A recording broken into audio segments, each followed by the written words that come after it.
Boa tarde, meus amigos do grupo Som de Deus. Estamos de volta aqui novamente aqui no local do evento. Tudo já preparado. Estamos aqui com a nossa mesa de som ligada já.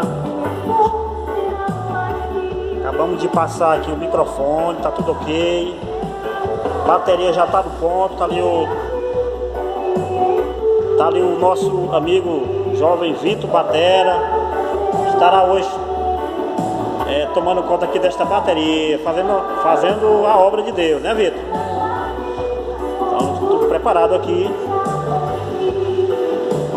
Aqui nossa guitarra. Vamos estar ligando também teclado hoje aqui. E a festa vai ser maravilhosa. Nosso rack já funcionando a todo vapor.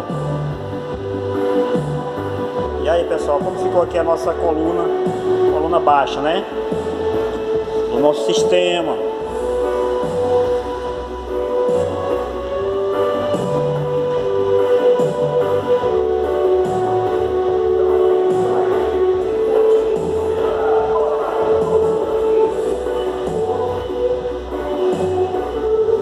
Maravilha de Deus, tudo funcionando, tudo ok.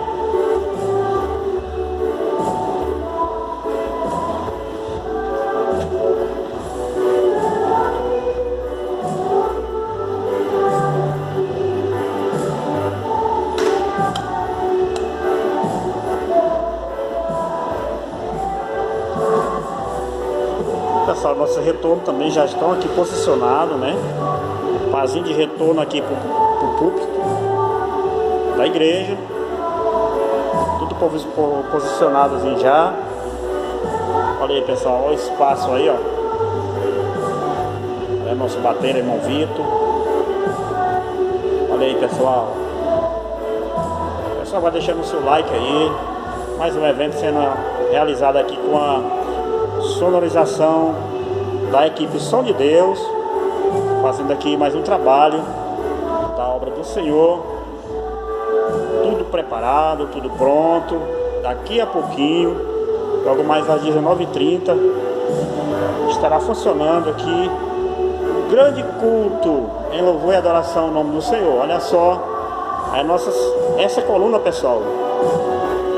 A gente está utilizando aqui os dois médios, né? Dois lines de médio, cada uma alto-falante de 12 da Eros e uma TI. Os alto-falantes são de 450 RMS. Então dois médios ali, um grave pequeno, USB 850, fazendo aqui os nossos graves. Então vai deixando um like aí, vai se inscrevendo e daqui a pouquinho estaremos voltando e passando aqui novamente a filmagem aqui no momento que estivermos já em andamento da nossa festa. Tudo pronto, pessoal. Deixo um abraço aqui a todos, uma boa tarde. Equipe Som de Deus realizando aqui mais um evento. Deixe seu like, comente aí. Estaremos gratos aí pela sua participação.